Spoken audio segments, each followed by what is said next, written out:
বৃষ্টিতে সব ফসল নষ্ট হয়ে গেল, আলু সব লাগানো হয়েছে নষ্ট হয়ে গেছিলো।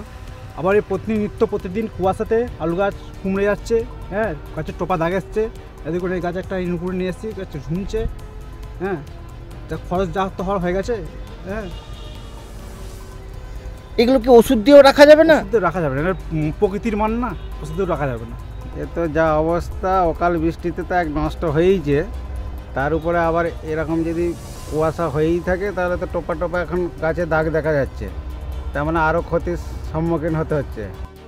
এই তো বৃষ্টি আলু নষ্ট হয়ে গেল, আমার সব নষ্ট লাগানো হচ্ছে, এইসব দিনের পর দিন কুয়াশা, এতে তো ওষুধ দিয়েও তো আলু রাখতে পারা যাচ্ছে না, টোপা দাগ এসে যাচ্ছে।